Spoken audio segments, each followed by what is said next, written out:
সরকারের নীতির কারণে ৩ বছরে আরো মজবুত হয়েছে দেশের অর্থনৈতিক ভিত্তি, বলছেন বিশেষজ্ঞরা। রাজনৈতিক স্থিতিশীলতা বজায় রাখার তাগিদ। ৫ই জানুয়ারির কর্মসূচি ঘিরে বরিশালে বিএনপি কার্যালয়ে অতর্কিত হামলা, সরকারি দলকে দায়ী করল বিএনপি। আওয়ামী লীগ বলছে দলটির অভ্যন্তরীণ কোন্দল। জিয়া চ্যারিটেবল ট্রাস্ট দুর্নীতি মামলায় বেগম জিয়ার অসমাপ্ত আত্মপক্ষ সমর্থন চতুর্থবারের মতো পেছাল।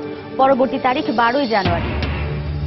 পরিকল্পিতভাবে বিনিয়োগ করতে ব্যবসায়ীদের প্রতি পরামর্শ দিলেন প্রধানমন্ত্রী। বললেন, শিল্পাঞ্চল গড়ে তোলার পাশাপাশি রক্ষা করতে হবে কৃষি জমিকেও।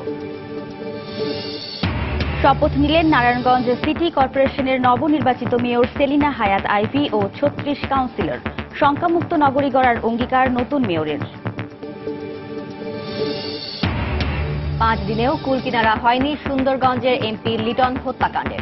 মুক্তিযুদ্ধের চেতনা বিরোধীরাই জড়িত বলছে পরিবার। এমপিদের বিষয়ে সতর্ক আইন শৃঙ্খলা বাহিনী। এবং কাল দ্বিতীয় টি-20তে স্বাগতিক নিউজিল্যান্ডের মুখোমুখি হবে বাংলাদেশ। সিরিজ বাঁচাতে সামর্থ্যের সবটুকু দিতে প্রস্তুত টাইগাররা, প্রতিপক্ষকে সমীহ কিউইদের।